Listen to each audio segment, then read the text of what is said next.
Anyone who went past the third grade surely must remember the thinkings of the great thinker Hypotenuse. It was he who said, Tibi fumus obsidio septum doro. which roughly translated means everybody can do something. How very true that is. Take Otis Gum of Owl's Eye, Nebraska, for example. He can put 6 flashlights in his mouth at one time. And let us not forget Adler Suggins. Mr. Suggins went over Niagara Falls sitting on a large bagel. No one had ever done that before. Adler Suggins only did it once. Hey, Bullwinkle, did you read where Adler Suggins went over Niagara Falls on a bagel? That's pretty amazing. Yeah. Didn't think they made those big bagels anymore. No, I meant it was amazing he went over the falls. Oh, shucks, that's nothing. Everybody can do something. It's like Hippopotamus said, tubofungus obsidian September daddy-o or something. Oh, yeah? Well, what can you do? For one thing, I can remember everything I ever ate. What did you have for breakfast 2 weeks ago today? 6 pancakes, 4 eggs sunny side up, a slice of ham, 3 hot dogs, a bowl of chili, and a raisin cookie. Golly, that's amazing. Just talent, I guess. Of course, Rocky and Bullwinkle didn't know it then, but the simple fact that Bullwinkle can remember everything he ever eats is about to cause them both big trouble. For at that very moment, in the underground hideout of Boris Badenov... Boris, are you in that trunk? Nobody here but us souvenirs. Stop hiding, Boris. Fearless Leader is calling on radio. I can't talk to him, honey bun. Fearless Leader is mad with me because I still didn't get Elliot Ness. Don't be silly. He can't bite you over radio. Oh, boy, you don't know Fearless Leader. Hello, handsome Fearless Leader. I like you better than any Fearless Leader in the world. Yes. I know I bungled last 3 foreign and 3 jobs, but I don't want to be liquidated. You know I can't stand pain. One more assignment. Honeybun Fearless Leader is giving me one more chance. Good for you, darling. I have pencil, Fearless Leader. Shoot. What is assignment? Yes? Yeah, got it. And don't worry, Fearless Leader. This time I will not fail. Cross my heart and hope to die. I was afraid you'd say that. Bye-bye, Fearless Leader. What is new assignment, Boris? Kill moose? No, steal formula. What formula? Who cares? Any formula. Boris couldn't have picked a better day to look for a formula, for in another part of the city, one Dr. Bermuda Schwartz was testing his new invention for the army. Now, when I push this plunger, that bridge over there is going to blow up with 1,000,000 pieces. Very well, Doctor. Let it go. All right. Amazing, that bridge blew up without a sound. I thought you'd notice that. Congratulations, Doctor. You have invented the first silent explosive. I call it Hush-a-Boom, and you've got to admit, it's a little bit different. Now, it's very difficult to keep a thing like a silent explosive quiet. So when the 3 o'clock paper hit the streets... Extra, extra, Hush-a-Boom goes over with bang. Read all about it. A silent explosive. Oh, how nice. Well, that does it, Natasha. Professor Bermuda Schwartz is target for tonight. And the villains skulked off toward the professor's laboratory, little realizing that our heroes were heading toward it from the other direction. What will happen when they meet? We'll find out next time in Boomtown or Destination Schwartz.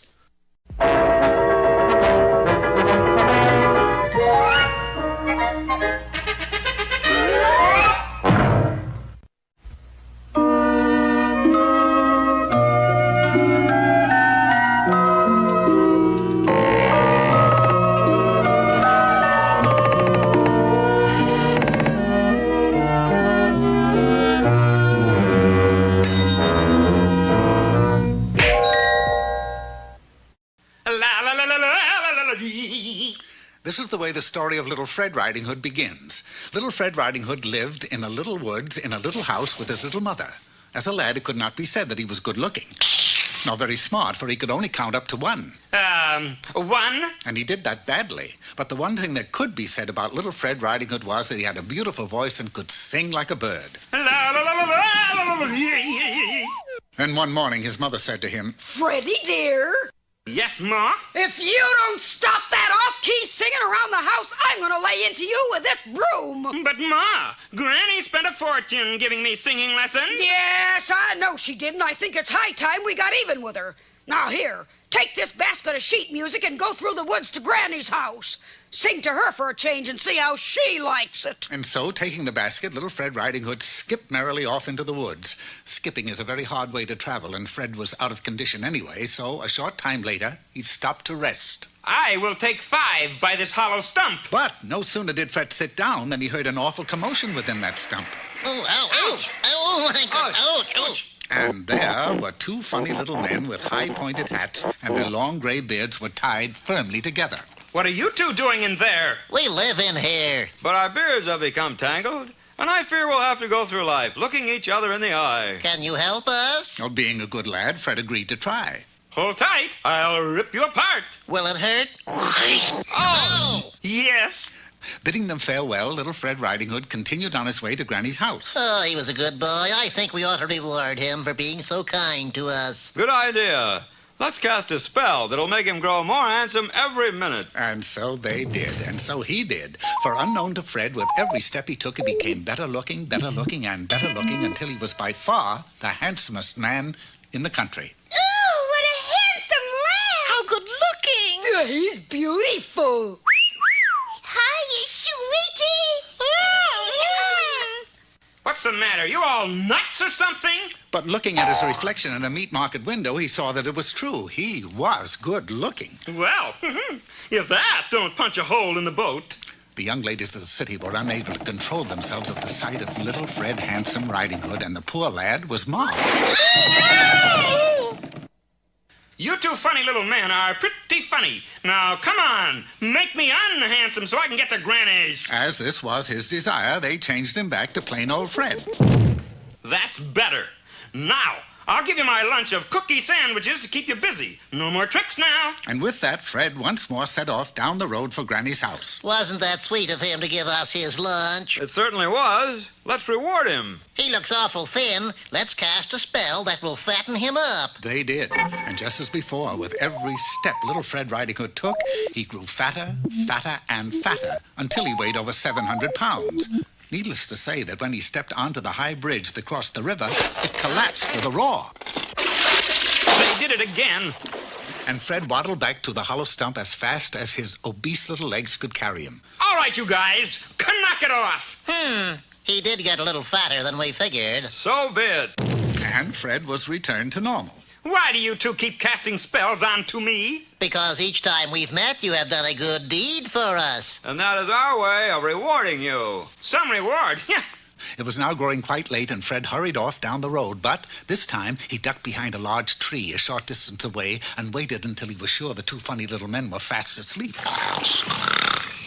I've got to do something to make them mad so they'll stop rewarding me, or I'll never get to Granny's. Knowing that the little men were very proud of their long gray beards, Fred stole up to the hollow stump and, with a snip of his scout knife, he cut them off. What happened? Someone cut off our beards. Who would do such a thing? I would do such a thing, and I did. So long, fellas. What a crazy kid, huh? What are you looking at? You. You're a girl. What are you looking at? You. You're a girl, too. How do you like that? We're a couple of little witches. And to think we'd never have known if that nice boy hadn't cut off our beards. We should reward him. That's a good idea. We'll cast a spell that will make a gold coin drop out of his mouth every time he opens it. And they did, so that when little Fred Riding Hood finally reached Granny's house and opened his mouth to sing, instead of a lovely song, a gold coin dropped out of his mouth. Then another, and another, and another. And he paid off happily ever after, which you have probably already guessed is the way the story of little Fred Riding Hood ends.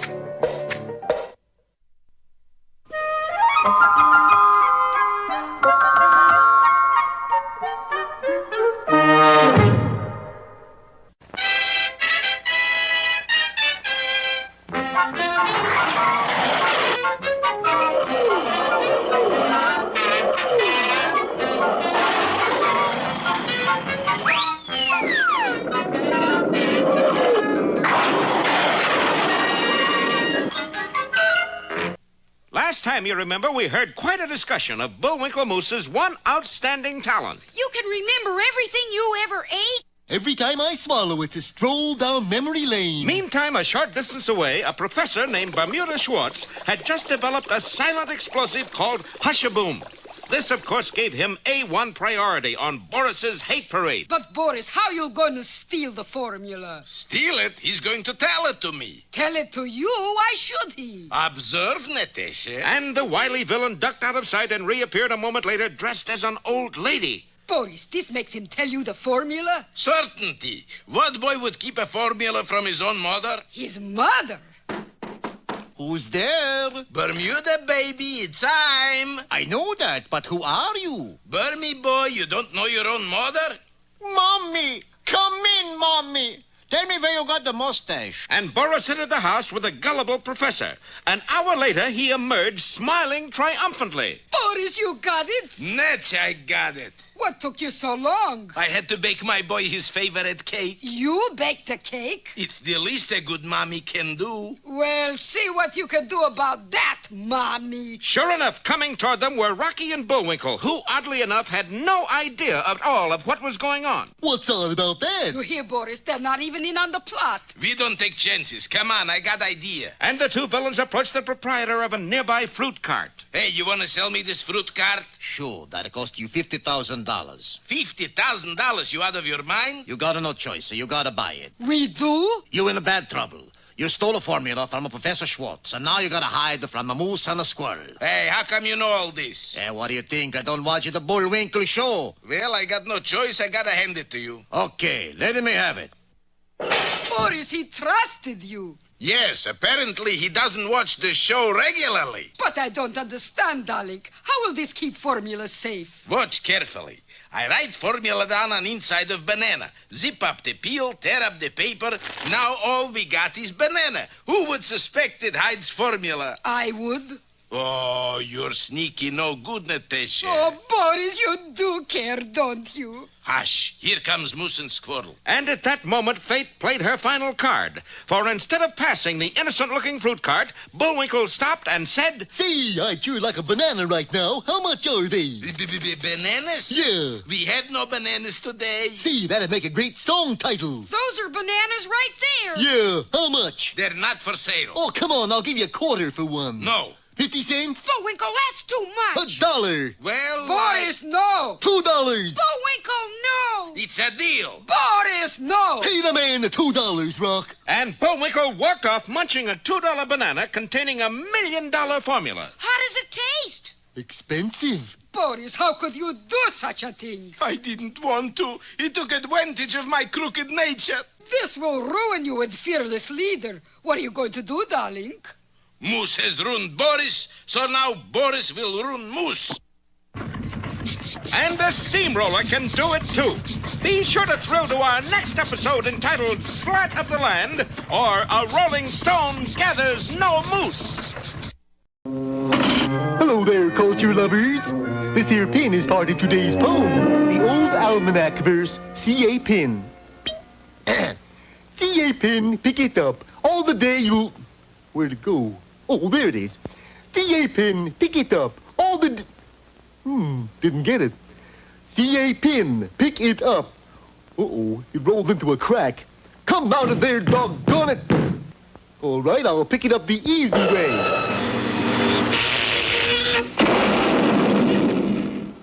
What happened? As far as I can tell, Mr. Moose, a pin got stuck in the motor. Well, that does it. Where are you going? I'm going somewhere where I can see my poem. But that's a bowling alley. Of course. These pins I can pick up. C.A. Pin, pick it up. All the day you'll have good luck. Don't you believe it?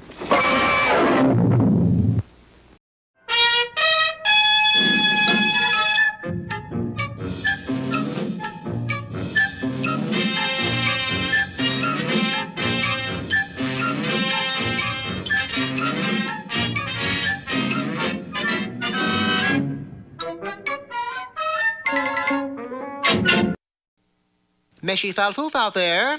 Peabody here. Meshi fal foof, Mr. Peabody? That's Arabic for hello, Sherman. For our destination today is the Arabian Desert, the time 1917, and the man we're going to meet, the legendary Lawrence of Arabia.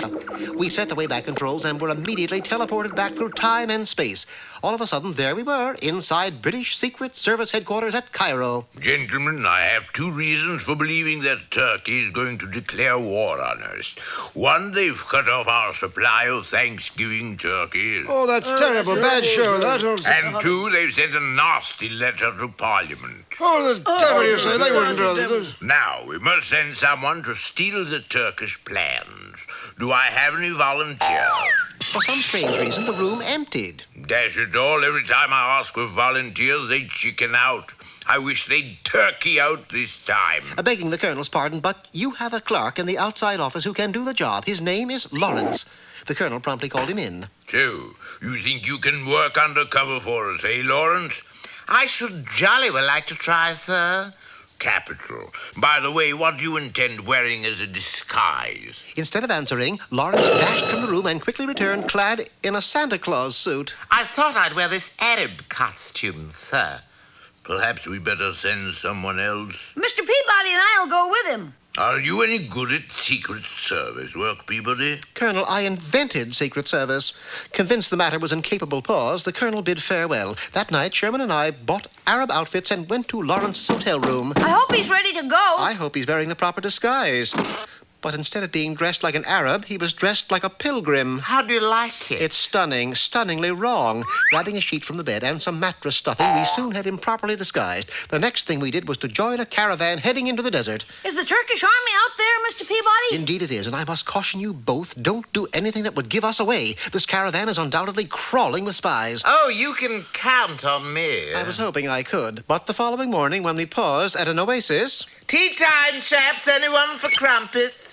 That was all it took before we were bound hand and foot. Did I say something wrong? You are all English spies. I, the Sultan, have ways of dealing with English spies. We were tied to stakes under the broiling desert sun, and to show you how devilish that Sultan was, he put bottles of suntan lotion just out of arm's reach. How will we ever get out of this, Mr. Peabody? How, Sherman? It's simple. You always have a candy bar in your pocket, don't you? Yes. Good. Reach in, grab it, and wipe the chocolate off on my ropes. And that's the boy. Now, if I know my camels... Sure enough, the odor of chocolate attracted the nearest beast, and in no time at all, he was dining on the ropes. Before long, we were all free. Sherman, you and Lawrence wait here while I sneak into the Sultan's tent and get the secret plans. I made my way carefully past the Turkish guards and into the tent where the Sultan was resting. Inside a pouch labeled Secret Plans, I found what I was after. Unfortunately... I say, Peabody, old chap, whilst you're looking for the secret plans, see if you can find a tea cozy. Naturally, the Sultan awoke and immediately sounded the alarm. Quick, Lawrence, this way! We ducked out a rear exit while the guards began a frantic search. I'll go get Sherman. You saddle up a camel. You can count on me. Yes. I found Sherman where I had left him. Peabody, Sherman over here. I had instructed Lawrence to saddle a camel. Instead, he had saddled the Sultan. Guards, come here, quick! The English dogs are here! Before we could move, we were hopelessly surrounded. That's when I reached into Lawrence's pocket and pulled out a hand grenade. Stop! One more step, and I'll blow us right off the Rocky show. But I say, Peabody, old thing, that's not a grenade. Later, Lawrence, later. The threat of an explosion did the trick. 1 week later, the entire Turkish army turned itself over to the British. Now, what about that grenade, Lawrence? I was trying to tell you that's an apple. If you had pulled the stem out and thrown the ruddy thing, nothing would have happened. Watch. Lawrence got 60 days for destroying Secret Service headquarters. As for the Sultan and his army, they were put inside large barns containing hay. I don't get it, Mr. Peabody. How come they're in there? Well, apparently, Sherman, somebody likes a turkey in the straw.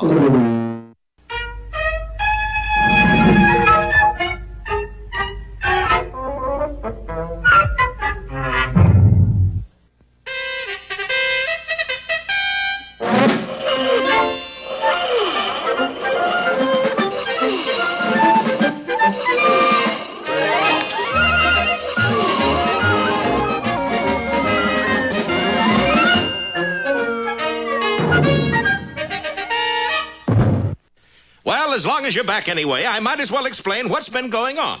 We all know that everybody can do something, even Bullwinkle, who proved beyond a doubt that he can remember everything he ever ate. What did you have for dinner 25 years ago today, Bullwinkle? Moose milk. Boy, you really can remember everything you ever ate. That was too easy, Rock. 25 years ago, I always had moose milk. You were an addict? No, a baby. But Bullwinkle is grown up now, and he must learn to face the facts. And the facts are that Boris Badenov has managed to steal the secret formula to a silent explosive called Hush-a-Boom. Then, disguising himself as a fruit peddler, he wrote the formula on the inside of a banana for safekeeping. But unable to resist making a fast buck, he sold the banana to Bullwinkle, who ate it, formula and all. Ruined to the quick, Boris immediately set out to ruin Bullwinkle. Any second now, Moose is going to be part of Elm Street. Bullwinkle's going to get run over by the steamroller. I gotta save him.